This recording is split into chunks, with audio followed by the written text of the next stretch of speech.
Welcome, everybody, to the Tea with Ms McGill Show, episode 60.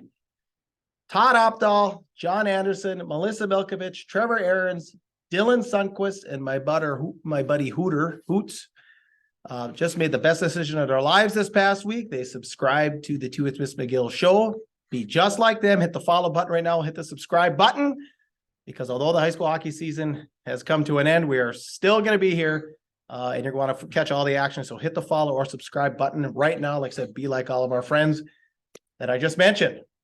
All right. It is Puka speaking. It is the star of the show, Reed Larson. A little bit under the weather today. Yeah, still battling the cough. Excuse me if I break into a cough fit. Yeah, it's that time of year. Don't worry about it. All right. So state hockey tournament's over. We're going to get into that. But to start off, we got some love this weekend.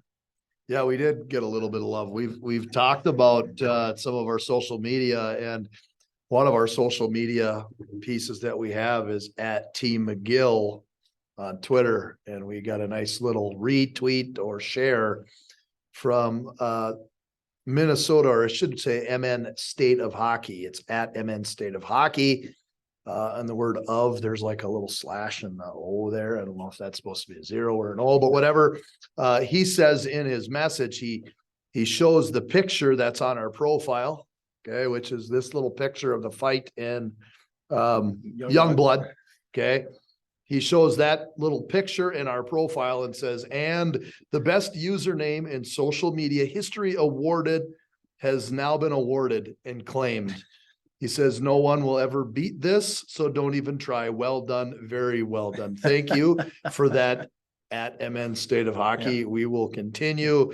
We think so too, as we both sat down around a round table one day and decided, what are we going to call this podcast? And it was really difficult to go away from a good little piece of the movie Youngblood. Solid. Yep. And so then you put hashtag T McGill. So if you're a Twitterer, follow us at T McGill on Twitter. And like I said, I agree. Thank you so much for that, MN State of Hockey. All right, like I said, episode 60. We're going to start with the AA recap from the state tournament presented by our friends over at Aspire Heating and Control, your local Bryant dealer, and the official heating and cooling company of your Minnesota Wild. Not Aspire, but Bryant is. Aspire might be next year. They specialize in gas, electric, and hydronic heating and cooling systems for existing and new construction, residential and commercial installations available, forced air systems, boilers, heat pumps, mini splits. They are licensed and bonded. Like I said, we're kind of coming off the heating season just a little bit, although I see some snow in the forecast.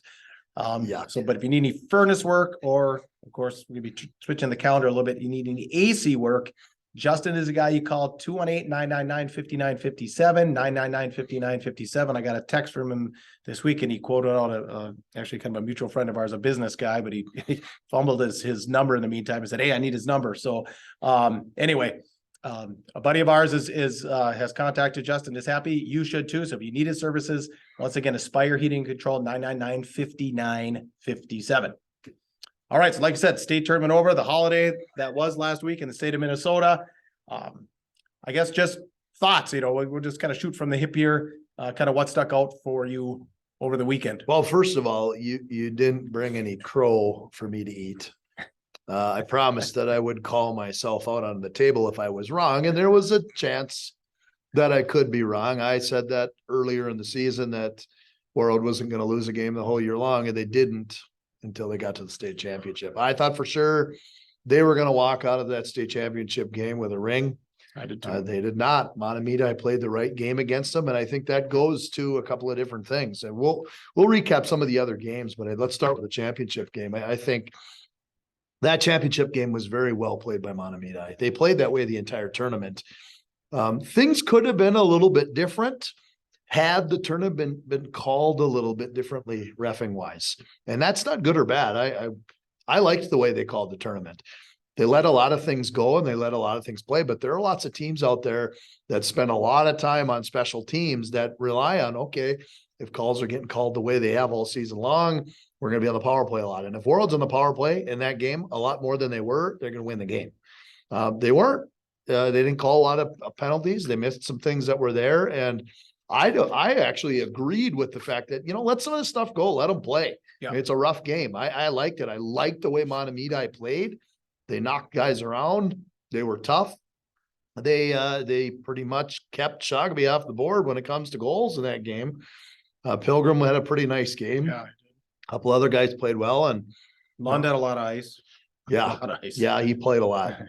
But then you're looking at Hammer between the pipes. I mean, there's no time during the year he ever gave up 6 goals in a game. So that was part of that is the way Mahtomedi played. Take a look at the goals that Mahtomedi scored. They were all right in front of the net. It was bodies in his face, bodies knocking him over. One of the shot that actually tied the game up before it went into overtime, they have their goalie pulled, Mahtomedi does, to get the 6th attacker to tie the game up.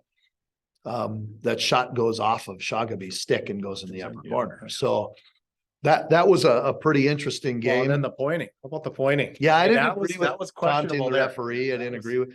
He was doing that because there was a goal called away earlier. Right. Now, speaking of taunting, first game, I believe, Alexandria.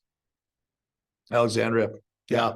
And did you see that penalty? So the first goal, even the commentator said, all I saw him was looking at his bench, and then he spins around, but it happens to be in front of, who were they playing? Was it Mahtomedi? I don't even remember. It was Mahtomedi. Spins around, and everyone comes and congratulates. All of a sudden, he's in the penalty box right after the goal, 2 minutes.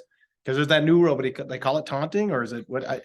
It's hard to say. It's the fans or something. You can't skate over to the opposing side's fans and jump into the glass. And I didn't see him do that either, but he may have made gestures going by or looked at him funny. I don't know. I thought that was an interesting call. And the commentator said the same thing. I'm like, that's pretty iffy at best. Yeah. They were, right. They were like, I just don't understand what the call was. And right away, that's what I thought. And then after the announcement of the penalty, then there was a stop in the action. They kind of explained it a little bit, but they didn't do it again after that. And maybe that's why maybe the high school league said, listen, this is the state tournament. I don't know. Yeah. But it's like, because this should have been a penalty. What that Alex kid did, just spinning around, because he spun around. He didn't really jump on the glass because he went back first to the glass.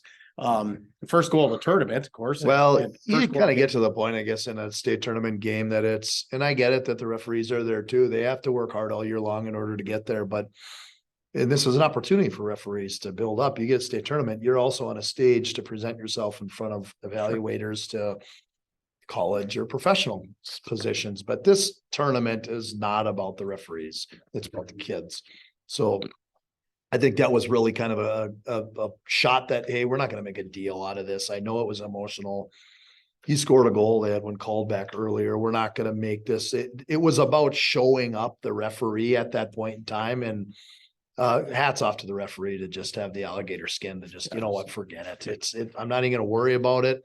He did show the guy up. It wasn't cool to do that, but why give the other team a power play after you just scored and took momentum in that situation? There's no sense in it. Back to the Warroad game.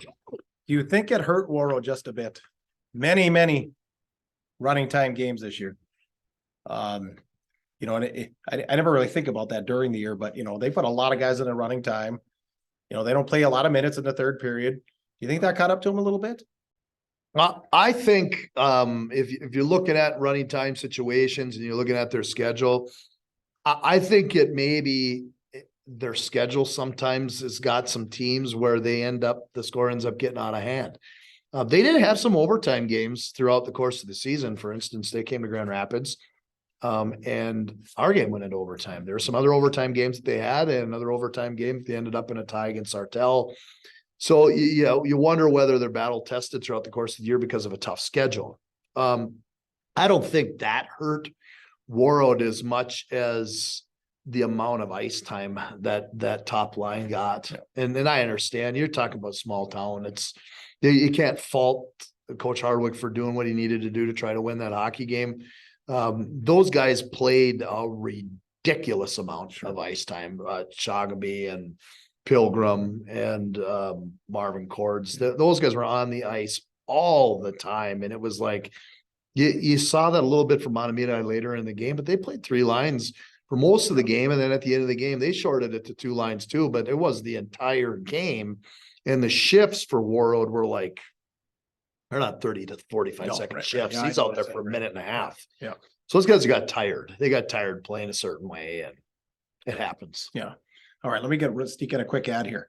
Our friends over at the Rink Sports Bar and Grill, we've talked about them: breakfast, lunch, dinner. It is Lent, Friday Fish Fry. That's the place you go. Daily specials. Go there and get the lunch special when you're in the area in the Quad Cities. The Rink Sports Bar and Grill is just a little bit south of the Hockey Hall of Fame.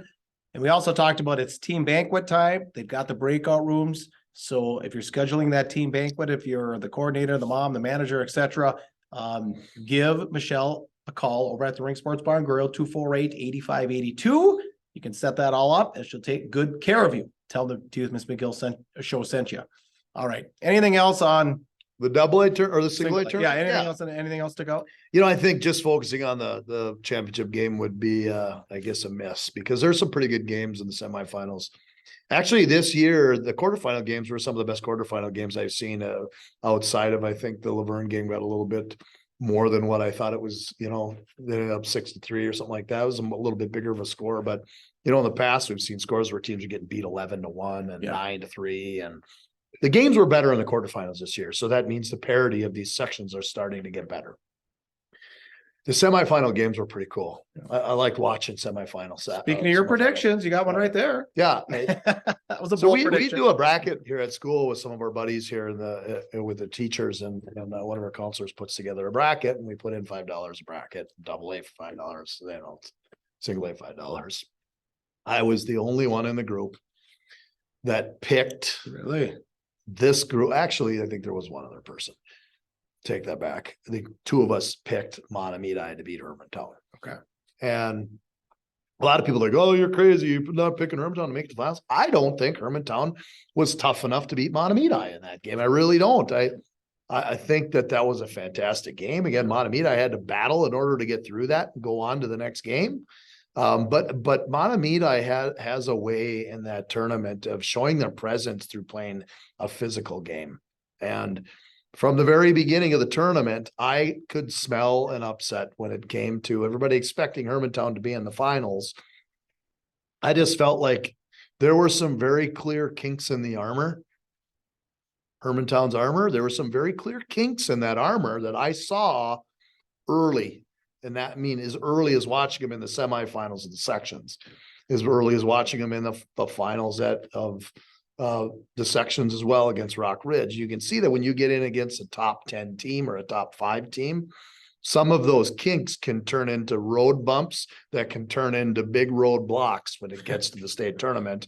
And some of those kinks got caused, I think, Mahtomedi to advance and go on to the section champ or the state championship game. So that prediction, I could have been wrong. I was wrong with Warroad. I thought Warroad was going to walk right through it, but Warroad had a tough enough road themselves to get through, which kind of brings you, to the next semifinal game. Orono played tough. They really did. I liked the way they played. And at any rate, I kind of figured they were going to give them a game, and they sure as heck did. That was a really good battle. I like the way that Coach Fish has those guys playing down there. And, as they come from probably what I like to call the cake eater west of the cities. And this is truth. Like Southwest Metro. Well, Southwest and West Metro, like you're going out to Long Lake, you're outside of Delano, okay, in that area. These kids drive to school in Beamers and Mercedes Benz. They don't have such thing as a cheddar wagon bus that goes to these schools. You don't have those buses. These are the rich kids of Western cities. So you come to think that, okay, these are entitled kids, they're spoiled rotten. I got proved wrong by that philosophy alone. Like, yeah, they are loaded. They're rich. That's a rich area, but they are a hard-working crew of guys. And I got a heck of a lot of respect for the way they played. They played tough. They battled hard against Warroad. They had to battle hard in the first game in order to get out of the quarterfinal. So it was fun to watch Orono play and put Warroad on the ropes. Warroad had to actually win it in overtime against them with a nice play. Nice play by their captain to another captain to bury it on the backboard. That was on the power play, by the way, I think.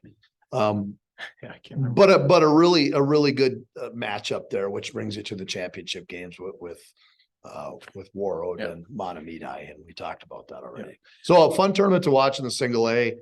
A lot of fun. It was one of the better tournaments that I've seen in a long time when it comes to the single A tournament. I was really impressed. Two more things on the single A. I was thinking a lot about the Hermantown. I kind of think we've reached peak Hermantown. And a lot of people up here, they're the big bad wolf, but with the kids leaving, I think the kids are leaving. I think they kind of learned since Bruce Plant has left, and this is my opinion, not Reed's, but I think he's, Andrews is an average coach. I don't think he's a bad coach, but I think he's an average coach. And I think the expectations down in Hermantown, it used to be a go-to state tournament. Then now, or for a while, I think it was to get D1 players, because they basically send a kid every year to UMD, right? There's basically just a train track over to UMD. But now I think it's changing again in Hermantown. I mean, they got 3 guys in the NHL. With Pionk, Sandberg, and Cole Koepke's kind of up and down. I think the expectation now in Hermantown is I want my kid to go to the NHL. And I think that is, and not to mention, speaking of Pionk, that Scott, I think, is going to start plucking a kid or 2 out of there. And so I really think that the expectations have changed a little bit in Hermantown. They've gone up even higher. And I just think that we've reached, I think that between Pionk plucking some guys, and then, I mean, they've got great players that can go to the national development team and can go play in the USHL. I think that guys are going to start leaving. I kind of think we've reached that peak level. So, I mean, we'll see if I'm right, but that's one observation with Hermantown. And then how about the crazy Matamidi fan jumping over the glass? Did you see that? That guy is an instant legend. He's an Without a instant question. legend. Now, okay, go ahead. I wouldn't condone anybody to do that. Like, okay, people from the XL Energy Center that work there, I'm not telling kids to do this, but the fact that kid had the stones to climb over the glass and jump onto the ice, dude's an instant legend. No, here's what also happened. Most people don't know this. My daughter showed me this. He jumps over. About 10 seconds later, everybody's jumping. They're all up against the glass there. The players. The captain comes out of the pile like this. Goes about 2 feet, collapses. I heard he chipped a tooth. I heard that guy landed on him. Yeah. And hit him on the head. His jaw snaps. Oh, yeah. Tooth pops, and he comes out. So I didn't see that when he was smiling. He's pointing to his tooth. Oh, okay. Yeah. Some of these pictures. Sure, what happened? Please comment. But that's kind of that's the urban legend as of right now. But like you said, yeah, that guy became a legend. And all the years of watching the tournament, never see that happen. How about the prom proposal? I thought that was pretty cool. That was I think the fact that Laverne went in and went 0-2 barbecue in the tournament, awesome for them to be there and be able to perform. But that was probably the highlight of Laverne's performance in the tournament. Sorry for the Laverne fans out there, but it was. I think that was pretty cool. And gutsy for the kid. And of course, he wouldn't have done it if he wasn't going to get a yes from the girl. Coach was gonna say yes. Yes, right. All right. So we'll move on to the AA now. I mean, I'll start this. I guess the highlight for me was Moorhead, giving everything they had to Edina, tying it up late, getting that over to 2 overtimes. Yeah. And Edina finished it out pretty well. They were up 3 goals going into the last 7 minutes of the game, and Moorhead coming back and pumping in 3. To be able to take that maybe into overtime was just impressive. Yeah. And this is a team that I'm very familiar with. I didn't know that Moorhead had that in the tank to be able to do that. I hadn't seen games all year long. I just know that we played against them. We went out there, we beat them in a 2-1 hockey game, and it was a tough, hard battle between 2 good teams. Yeah. But Moorhead makes the tournament, and I remember looking at it going, geez, too bad we're not in Section 8. Moorhead made it. We beat them 2-1. We played all right going out there, but it wasn't like we played our unbelievable to beat Moorhead. And we beat Roseau, who was the number 2 team. It was like, okay. Yeah. Geez, it should have been nice to be in Section 8. And Right. It seems like now Moorhead is going every single year from that section.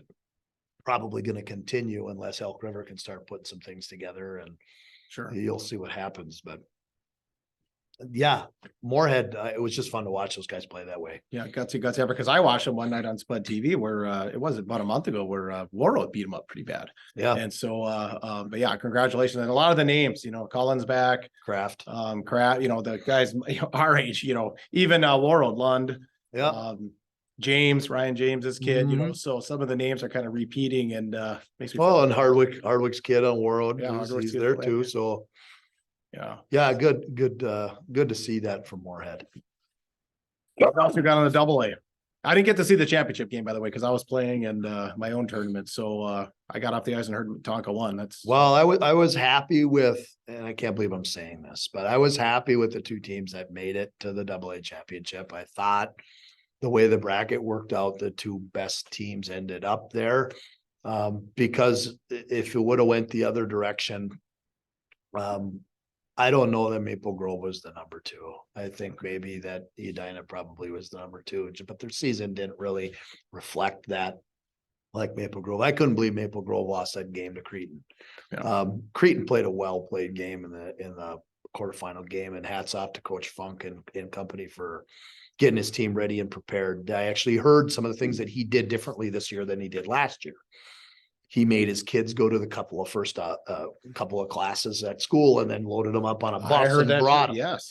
Interesting. Instead of taking the whole day off and checking into the hotel the night Yeah. before and, you out of your regular realm of game day, he actually went through some normal game day things to try and keep kids prepared and in their routine. And I thought that was pretty smart. Yeah. So hats off to Coach Funk and the way that Cretin Hall played. I would never sit there and cheer for a private school to win, but I thought that was pretty awesome. And Maple Grove got knocked out, and that was a loss on my bracket. I had Maple Grove winning that game and Maple Grove making it onto the championship game in that side of the bracket. But at any rate, that was a pretty good game. But then we start looking at, and I'll skip by the semifinals because I don't really even want to talk about Andover. I'm not interested in talking about it. The only thing that I'll say about Andover is there's just some antics that I see from specific players that it drives me crazy. Yeah. So I won't get into detail. You can go back and rewatch some of the antics that come from certain players and different things, and you'll see what I'm talking about. It drives me crazy. Oh, enough said. Yeah. But going to the championship game, and you start looking at Edina playing the championship game against Minnetonka, that was an elite level of high school hockey. If you compare the AA game to the single A game, if you know the game of hockey, you look at it and go, oh my gosh, this looks like a college game yeah. right now. It's structured. The passes are crisp. The power plays are smooth. The puck movement was unbelievable. But the key to it is the structure of everything and being able to play as many players as you can play. There were not a lot of quality opportunities. It's not like boom, breakaway this way, or boom, 3-on-2 this way and breakaway that way. You didn't see that like you saw in the single A tournament. You see breakdowns and people going on odd man rushes because someone made mistakes. The AA game, you don't see all that many mistakes. You see things happening that are more structured and plays happening more from the forecheck and plays happening more from power plays and things of that nature. That game was one of the best high school hockey games I've ever seen. And I remember saying to people that are talking to me like, holy cow, this looks like a college game. You're darn right. It looks like a college game because everything was so well coached on both sides and fast and smooth. Yeah. Well, remember our Edina Hornets 0-3 start. Yeah. We're 0-3 start. They wanted Giles ahead. No, I'm kidding. But we did. Like Scott is probably licking his chops going, yeah, there's another crow for me to take a bite of. Yeah. Well, I can tell you right now that the way that they've got them going, and I hate saying this, it stings coming out of my mouth, but Edina does things the right way. The only thing that I would throw in there about Minnetonka is and throw darts at me if you want to, but there are 5 or 6, maybe even more kids on that team that were not on that team last year. Yeah. That Minnetonka has gotten kids come from Chaska, Chanhassen, and Holy Family for the last 2-3 years. And I know that Javon Moore is one that's not from there. Yeah, Mound West Hawk is Sam Sheets is another one that's not from there. They're both from Chaska. Yeah. So and those guys were ripping it up in Chaska a few years ago. John Moore was there the last 2 years, but he came from their youth hockey association, came up. So, I mean, something's got to happen. It's if you have the West, I should say West Metro, not as far west as Orno, like we were talking about. If you're from the West Metro and Minnetonka is the place to go, well, you got kids from Waconia that are transferring in because they know there's going to be a juggernaut going in Minnetonka. You got kids from Chaska, Chanhassen that are moving in there. I don't know. The state high school league has the rules that they have, and for some reason it works out. People are moving in. It's all kosher, but there's probably a lot of people in Minnetonka that are really happy to have a state championship, and congratulations to them for getting that. But there's probably also a lot of people in Minnetonka that went through that youth hockey association, spent all the thousands and thousands of dollars to go through that youth hockey association. And then when they got to high school, 6, 7, 5, 4, however many spots came from elsewhere when they had the last 3 years in the program. now got taken and somebody else from somewhere else moved in and took those spots. Every high school in the state has places where people move in, so don't get me wrong. But when there's a program that has 7 Yeah. that have moved High in end. over I don't even know the number, and I'm just saying, I know that some of the top players on that team were not from Minnetonka. Yeah. One, like I said, my buddy coaches Mount West Tonka. They had 11 players leaving. I think he said 4 went to Tonka, Yeah. but they weren't getting much ice. But he said they would have made a big difference in our program, but they headed up to. Well, and there's a problem with some of this too. I mean, here's the issue that I see why people are leaving Chaskatchan. Okay. Chaskatchan does things backwards. Okay. What happens is you've got 2 programs together when they're in youth hockey, Chaska and Chanhassen. And then when they get to high school, they got to split and go to 2 different high schools. What kind of a chance are we giving these high schools? Chanhassen had a great team this year, but could you imagine if it was still Chaskatchan? Right. And the same thing that Osseo Maple Grove does that. Right. They do the same thing. It's like, well, a lot of those good players, by the time they're in 9th grade, have transferred over to Maple Grove, but there's still a few that are pretty good at Osseo that boom, they go to Osseo High School and now they're lost. Yeah.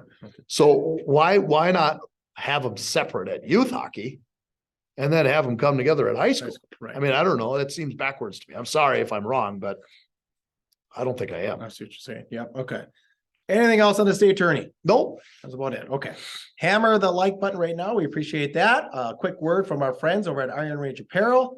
You can see Reed's got the cool new hat on. Thunderbird Mall in Virginia.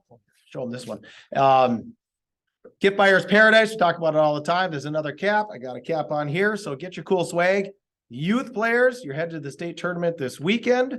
You want to look cool when you're there. Even if you're going to be a spectator there, you want to look good. So get your ODR swag at the Thunderbird Mall in Virginia. The Richters have it going on. Like I said, there's something for everybody there. So whether you're looking for a 4-year-old female or a 40-year-old male, you need a gift, check them out. That's the first place you try Iron Ridge Apparel in Thunderbird Mall. All right, just some odds and ends to tie up. Last weekend, we talked a little bit about tier 1, tier 2. Of course, we have a big high school audience. Many probably didn't even know that it existed. So I got a buddy, big fan of the show, Greg Johnson, from Greenway, in 1992 state champion. So shout out to Johnsy. But he says to me, he says, I think the team we play, so Greenway wins the first year, it's tier 1, tier 2. They win the tier 2 title in 1992. You talked about how Coach Gary just didn't really never acknowledge it over there. He said, I think that team that came in didn't really have any wins or I can't remember what it was. So he does a little bit of research. They play the Rosemont Irish, who ended up with a record. They made the state title game in tier 2 against Greenway. Greenway pounded them, but their record for the season was 6-21-1. That might be the reason tier 1 went, or tier 1, tier 2 went away. What are your thoughts? Well, they did it one more year after that. They did it in 92, 93, which was again, a big mess. But I think the switch from going to single A, double A and going big school, small school, rather than top tier, low tier was a better choice. I mean, Greenway should not have been in the tier 2. They were a better level team to stay in the top tier schools. They may not have made the state tournament that year. They may have been bumped out in the section tournament, but they should have still continued to be at that level. Going down there and just kind of throwing a bone at the teams that are at the top, the best of the worst, so to speak, is what the tier 2, tier 1 was. And going down there and Greenway walked through that tournament. I don't even know how many total goals they scored in that tournament, but they kicked the crap out of Rosemont when they won that. And I think it was 7-1. Yeah, it was embarrassing, and that's why they didn't even talk about it in Coleraine. They won't bring it up. They still have a banner there, but I'm surprised that the banner's still hanging. Like, not even kidding. Well, and then he, like I was talking to Johnsy, he said, couldn't blame you guys. You're in front of the big screen. I mean, you had to play your hearts out, right? You're in front of, the lights are on. And back then it was Target Center, because that's when they had moved over to Minneapolis. So they had ripped down the Civic Center. So they were Civic Center was getting all the remodel and stuff. But anyway, some interesting history there. But anyway, so then in 93, they have the Golden Bears won it. And Johnsy said, it was much tougher to get out of section 7 than it was to play anybody in the state tournament. And I think some of the Evelyn guys on the 93 team would agree with that. It was a tougher road to be up north here than to get to Minneapolis in this case versus St. Paul and get the job done down there. All right, some scores and more from the week that was. Last night, the Essentia game we talked about a little bit last week. It was a 7-4 victory, Duluth over the Iron Range. Mr. Hockey Award, of course, given out on Sunday, stays in Section 8. Yeah, you got a couple of good Warroad boys that get some big honors. You got our good buddy Jason Shagaby up there with didn't get awarded the complete undefeated season in the state championship. You got two runner-ups in a row. I really wish Warroad would have pulled that off and got that. I really wanted it for him, but congratulations to Jason Shagaby being awarded Mr. Hockey. It's awesome. Out of the last 3 years of Mr. Hockey has gone north 3 years in a row, which I think is phenomenal. It was Jack in 21, Jack Peart in 21. It was Max Strand and Rozo last year. And now Jason Shagaby. Like, that's awesome. That is, it's kind of unreal. You know, I mean, it's getting tougher and tougher for anything in the outstate, whether you're talking about Albert Lee or Laverne or Wilmer or wherever, Detroit Lakes, up into this area, because the city's just got so many people, so much influence. It's so saturated. Yeah. I mean, so congratulations to Sean and congratulations to the Hammer for the Frank Grimsek Award. Yeah, Hammer. So the Hammer gets the Frank Grimsek Award, and that's no surprise. I think the next best one, they had the goalie from Edina that was in there, but the next best one was Will Ingman from Wayzata. Yeah. So Hammer, well deserved for Hampton Slakinski. Yeah, awesome. All right. The Edina Scott Walleye update. I don't think, excuse me, the Walleye Scott Edina update. I don't think we need to do. No, we don't need to do that. I think everyone saw that. We kind of know how that turned out. All right. And the All Hockey Air Team is out. You can go to the Goat Sports Facebook page. We have it posted there. All right. Anything to add to episode 60? I think just stay tuned. We will, and Puka's going to mention this, but we will be going to our other format here over the coming months until the season starts. So yeah, stay tuned. Don't just go away from Tea with Ms McGill. This is the last weekly episode of the season, but we will go to our interview format. So stay tuned when you do see these come across social media. Exactly. So we'll go to a once a month, starting most likely in April till October, and then November, kind of we do our preseason, and we'll get into the 23-24 season. But so we'll go to our once a month interview format. We've got a good bullpen of some guests are going to come on. So stay tuned. So like I said, follow, subscribe. And like I said, if you're into those, you're killing time here, you're going to be driving Easter, whatever. I mean, Mike Antonovich, Brian Perpich, we had Troutline from over in Eveleth there. Todd Roloff. We've had a lot of Bliss Littler. We've had a lot of good people through the years. Did I mention Antone? Yep. Okay. True. So anyway, a lot of good, interviews, PD with Iron Range Goalie Academy. So we've had a lot of good guests. You can just go back on YouTube, go back on podcasts, and you can catch, some of those interviews that we've done. All right, so that'll wrap it up for episode 60. Please comment, please leave a review at Apple Podcasts or at Spotify. Contact us privately, Goatsportsmediallc at gmail.com. Of course, as always, like I said, hammer the follow button. Tea with Ms McGill, Instagram, Spotify, Apple Podcasts, Tea McGill on Twitter, as mentioned earlier. YouTube and Facebook, it's Goat Sports Media LLC. T-shirts in the background. Got some t-shirts sold this weekend when I was playing some men's league. Nice. So $20 for a t-shirt. Cash App, Venmo, PayPal. If you want to just get us the money that way, contact us. We'll get the money that way. We'll ship it to you, mail it to you, whatever you need to do. If you'd like to advertise on the show, feel free to email us. And speaking of advertising, we got the greatest ones on earth: the Rink Sports Bar and Grill, Iron Range Apparel and ODR Apparel, Aspire Heating and Control, Iron Range Goalie Academy. For Ray Larson, I am Puka. Get out there and be your dream. You're tuned to the Tea with Ms McGill Show.